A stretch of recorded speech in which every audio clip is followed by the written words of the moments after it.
Hello everyone, Rogue Fox here, and welcome back to another episode of Endergate. This is episode 7, and last episode, we were working on expanding the farmland. So that includes that wheat field that you see to my right, or I guess would be my left, your right, and then the poppy field, which I started near the end of the episode, but if you remember, I only found 38 or 39 poppies, something like that, and I started placing them down, and it didn't look too good, so I asked for some feedback, and you guys came through. So massive thank you to Teresa Lang. I know she is a huge part of this community as far as giving me feedback, commenting almost on every video.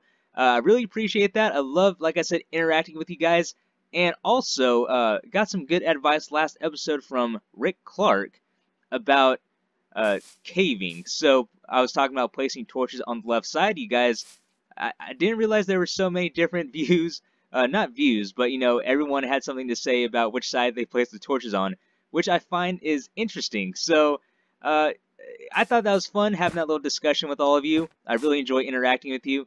But this suggestion was given by Teresa, and the suggestion was breaking up the flowers, the poppies, with some grass to give the impression of weeds, I believe were the words, and I think that was a great idea. I mean, if we take a look here, it's not too cluttered. It is broken up by the grass, and then we were able to expand the field out just a bit. So yeah, I mean, I always look forward to reading your comments, especially when I ask for suggestions.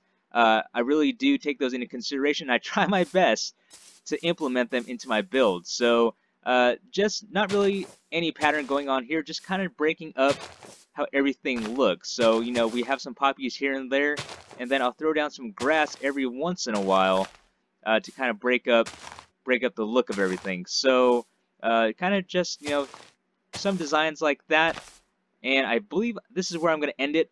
I cut it off right there at the fence, so we're just finishing this up. Now, I do apologize for the last episode. It was a bit short and it was a bit choppy. Again, I was recording that at like probably 2. I finished recording at 2:30 in the morning, and it was supposed to come out at 6. So yeah, that definitely wasn't happening. It was just a busy week for me, and so I do apologize. It wasn't the best video I could have put out. I mean, I would really love to finish all of this and have that done, especially I think this would have been an amazing screenshot, just something like that. So I do apologize for that. So this episode, I asked in the polls which farm you guys wanted me to build. So I went to the votes. There weren't that many. The votes were the wool farm. So that is what we will be doing today. We'll be working on the wool farm, and I think this is about done. So let's go ahead and take a peek. Like I said, this probably would have been a better screenshot. Yeah, I think that definitely would have been a better screenshot, like maybe like an aerial view with a little, oh, the bunny ran. Yeah. So again, today's project, we finished this area, and we are slowly making our way over to the drown farm over there. And today's project, like I said, is going to be the wool farm. So let's go ahead and get started on that. Now, we do need to grab some redstone resources for this build. And going back to the feedback thing, so yes, I really do, like I said, I appreciate your guys' feedback. But as far as the poll was concerned, that was a little sad on the results. At the time of recording and starting, there were only 5 votes, and 4 of them were for the wool farm. So the power of voting, 4 people determined which farm was going to be built today. So, again, I love interacting with all of you, but is there just a better way to get feedback? I mean, yes, comments. Definitely in the comments, but like as far as polls, I know cards pop up all the time on YouTube videos. Is that not a feature that people like to use? I'm not sure. Again, I would love your feedback on that. Probably going to get a lot of feedback, ask for feedback on this episode, just so I can bring enjoyable content, make it more entertaining, make it more interactive for all of you. So let's go ahead and grab some redstone, and yeah, let's do this. I do want to build things that you guys are interested in seeing, so even if there's things that I'm doing here that maybe you don't think I'm doing enough of, go ahead and let me know down in the comments. So, you know, for me, example, me building palm trees or certain structures, if you guys want to see that, Let me know, because I do a lot of this stuff off camera because things do get a little repetitive, such as the trees. But some of you may be interested in seeing that. So if that's something you want to see, you know, I can add that into the videos. I do like interacting with you guys down in the comments. That is how we ended up with this awesome poppy field that we have over here. It was actually suggested, like I said in the last video, of how to make this look a little bit better. Because if it were me, I would have had them all clustered together, and that wouldn't have looked too good. But like we went over earlier, just throwing in that grass, adding some weeds, it really expands the field and then kind of breaks it up in the color. Alright, sorry about that little rant, if that was a rant. But, so let's go ahead and get back to this wool farm, shall we? So I went ahead and laid in the grass. So to do this, all I did was place 11 blocks going in this direction. And then on this top row, I have 12 blocks going across. Now, hopefully, like I said, I brought all the redstone I need. So what we're going to do with this block sticking out, we're going to have a sticky piston facing in this direction. And then we're going to have a piston facing this way. And then let's go ahead and head down here. We are going to have, that's going to push a piston in there, and then also a piston right there. So, how this is going to work. Once the sheep eat the grass, and I forgot observers. See, I always forget something. Alright, I have my observers, but I realized I forgot the dispenser. So, yeah, I'm not doing too good on the supply list for today. But we'll do this one step at a time, alright? So, 1, 2, 3, 4, 5, 6 is the center of our 11 blocks on the front. So we're going to place an observer right there. And then we're going to have these two observers detecting this middle observer here. So what's going to happen? Our sheep are going to be here. They're going to eat the grass. That's going to turn to dirt. Our observer is going to detect that. And then these two observers are going to detect that observer detecting. And what it's going to do is going to power all of our redstone. So essentially, it's going to sticky piston and grab this block. This piston is then going to fire, pushing all of our blocks this way. And then with the redstone timing, this piston is then going to fire, pushing the grass block up. And then this one's going to fire, pushing our grass block that way, ending up with the same pattern. And then our dirt block will end up right there. So that's how it goes. And I know that may not make sense describing it. So definitely, as we build it, you'll see the visual. And I just need to place in these few blocks here, and then we can go ahead and set up the redstone. Is that in the right spot? Yeah, okay. And then we need a block here, a block up right there.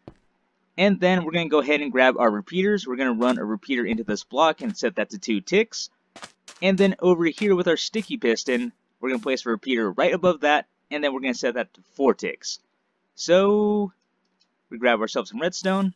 Dot of redstone on the piston, some redstone dust on the blocks there, and boom.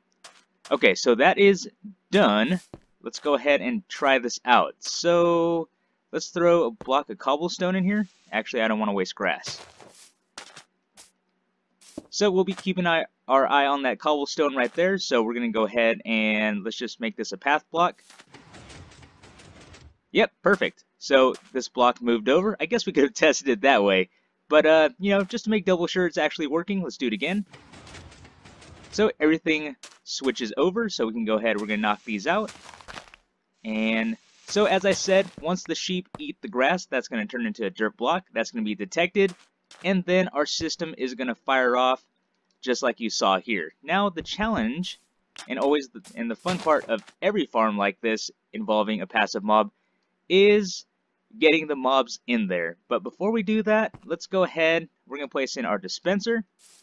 So we want our dispenser to be right above this middle observer, just like that. And we don't have to worry about it being activated by anything because it's not touching any redstone whatsoever. And let's see here. We need a bucket of water. We'll just go over here to our little river. And we're going to throw 1 bucket of water inside. Like so. And then, I don't think I need to explain how that one works. I mean, that's pretty self-explanatory, right? I mean, we just throw a button on there like that, and it's gonna work. And because I have been doing most of my work in the desert, and I am touching a savanna, I am not lacking in passive mobs. So, marbs? Is that what I said? Passive mobs. So as you can see, I have currently a bunny infestation. So I don't know why they're all stuck in the corners. We definitely have the sheep that we need. Probably help if I grab some wheat, but I mean, just let's look at this for a second. So we have sheep all over the place in this corner. We got bunnies everywhere. So I think eventually I do want to make a brewing station, and I think I might be good on rabbit's feet. So I mean, all these bunnies are bound to drop something. So let's go ahead. We're gonna grab ourselves some wheat, and let's try to get a couple of sheep into our wool farm over there. Hey there, buddy. I got some wheat. You want some wheat? Yeah, you want this wheat, don't you? Alright, follow me. If you would step this way. And I don't know if I set myself up enough, well enough to get them in there. Come on. And let's see if I can get the sheep in. Come up here. Yes, yes. Nope. Come on. Yep. Nope. Come on. Okay, let me try to get the sheep in, and then I'll be right back. And here is the second sheep. So let's go ahead, and I think I got it down now. So, yep, stop right there. Actually, yeah, step a little forward. Oh, no! Stay there. Simon says stop. There we go. Sweet, I got them in. Okay. We have 2 sheep in. Now, the cool thing about this, and I really hope they keep this feature in Bedrock Edition, so when we have water dispensed, this is not going to turn the grass into dirt. So a good demonstration of this is the little swamp I created. So in order to give it more of a green color, I use grass blocks down below. And as you can see here, it's still grass. So that is a main feature of this design, which I really like. So in order to keep them from burning the grass, I'm going to keep them floating like this. So when it's time to harvest them, or that sounded so wrong, collect their wool, there we go, shear their wool, so I'm going to turn off the water. So right now I can shear them, and then of course I need to make it brown, and then I'm going to turn off the water, and then when they eat grass, the blocks are going to rotate, and then I'm going to let them eat enough just so they both get their wool back, and then I'll go ahead and turn the water back on. But first, let's go ahead and dye them.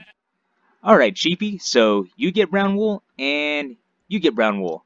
Boom! We have our wool farm. So, again, this is a modular design, so this is one module, and of course, you know, I can always build another next to it, which I might, because, as I mentioned in the last episode, I wanted to have some sort of storage system out here. Not necessarily, you know, like storage decorative, like kind of a ancient Egyptian storage look design, but within that storage I wanted to have some farms. So I'm hoping I can turn this into some sort of storage. We'll probably work on that a little bit later on, but let's go ahead and try this out. So again, okay, so there is, I remember now, so there is a thing, and I don't have slabs on me. There is a thing where you shear the wool, and there is a possibility of them popping out. So I don't want to take that risk. Let me go ahead and put some slabs on it. Slabs are in place, so let's go ahead. We shear you, and apparently my inventory is full because I'm not picking up the wool. So this is just a test, so I'm not going to leave those slabs there. I actually want to use those slabs as part of the roof of the storage I want to do. So junk. Okay, so right now, as I said, we shear the wool and the water cell dispense. So when we want them to eat, and hopefully they do this pretty quick. So let's go ahead, we're going to stand right here for just a moment, and hopefully one of them takes a bite to eat. Okay, there we go. Perfect example of the farm in action. So the sheep took the bite of the grass, it got its wool back, and then all of our blocks swapped over, giving us a fresh patch of grass for the next sheep to eat. And then as soon as that sheep eats, we'll go ahead and then we'll turn the water back on. So there it is, ladies and gentlemen. That is the wool farm.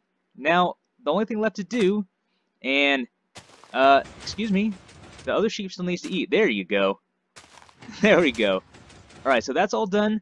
and I think it's time to decorate this. Now, I do have something envisioned for the storage. So what I want to do is kind of have a rounded roof. So I'm going to make it 3 blocks tall, and that will enclose the whole farm. Now, another part of Bedrock Edition is with slabs.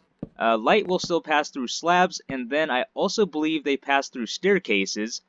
So what I'm going to do is I'm going to place slabs on top, and then we're going to have slabs kind of like what we did with the bridge over there, how the slabs are kind of just stacked and kind of gives that rounded look. I don't know if you can see it way over there, but that's what I want to do here.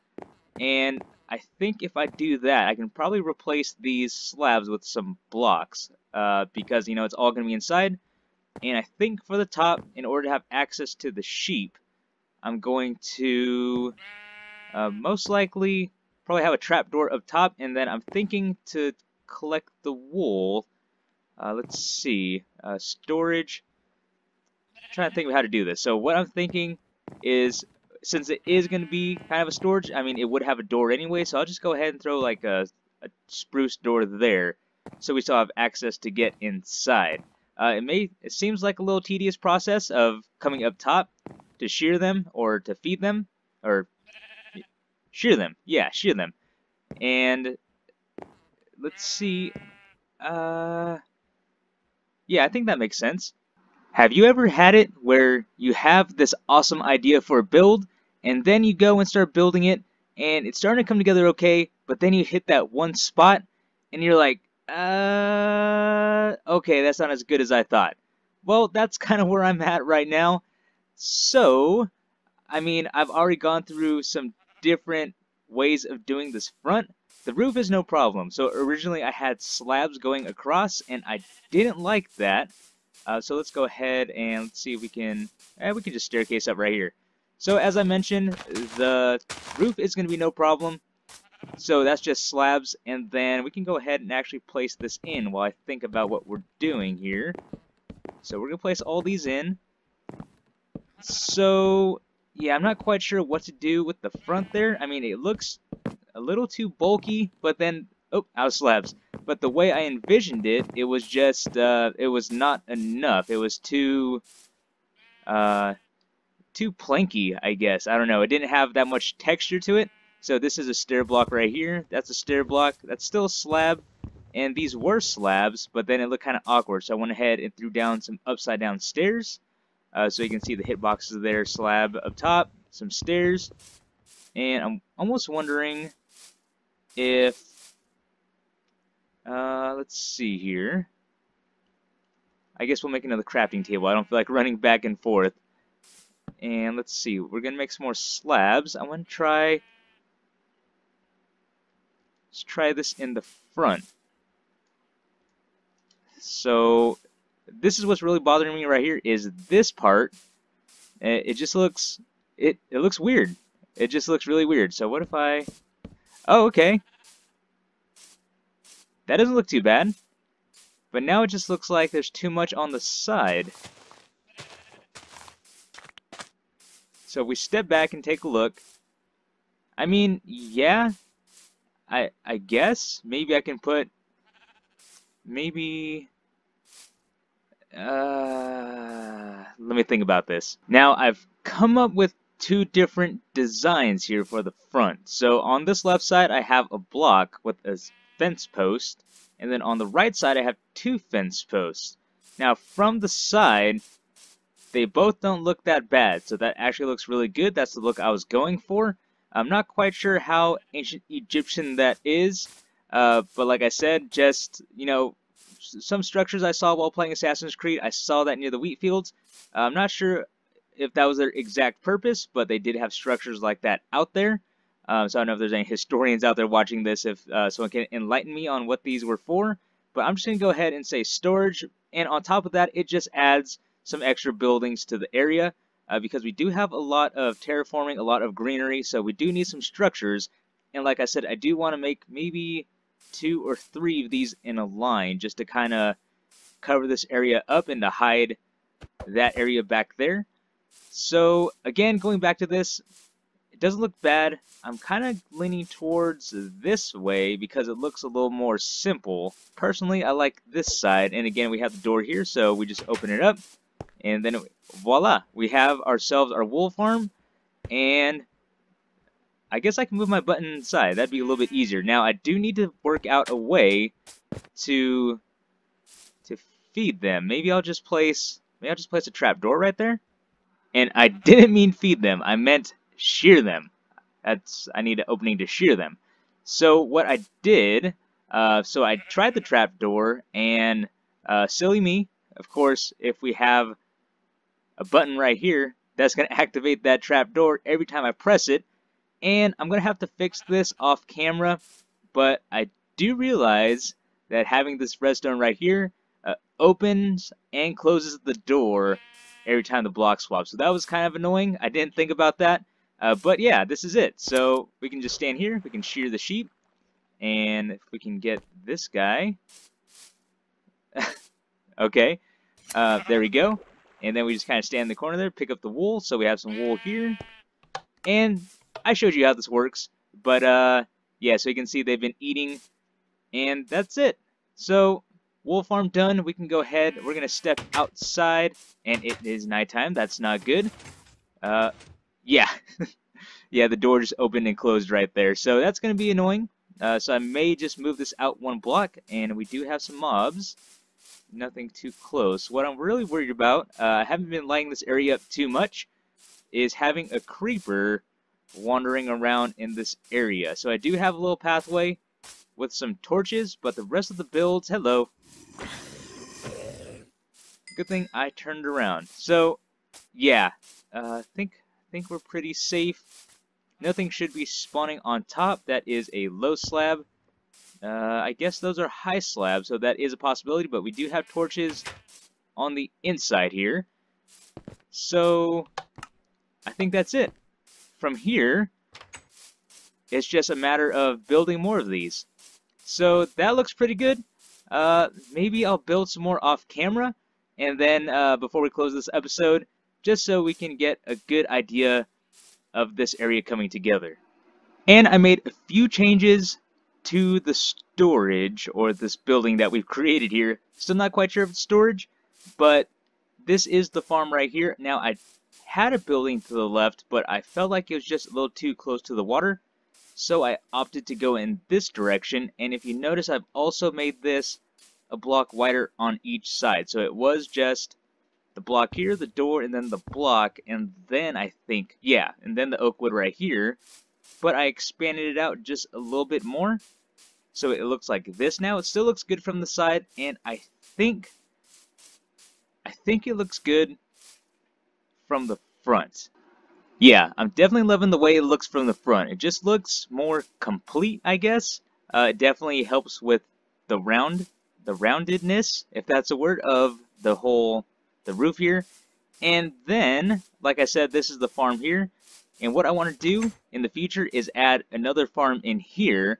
So I do have some ideas. This could be a cocoa bean farm because the last one I made fits within a 3x3 area. And I recently came up with a automatic farm. So wheat farm, potato, carrots, beetroot, that all fits within this type of area. I believe the redstone is actually one wide. So I think I may do that for this. I don't think I need that many sheep to where I need multiple modules of wool. I think this one's good enough. So this is a great place to stop. Of course, off camera I will be decorating in between episodes. But with that being said, everyone, this is the end of our episode. I really hope you guys enjoyed. This has been Rogue Fox, and I'm out. I'll see you later.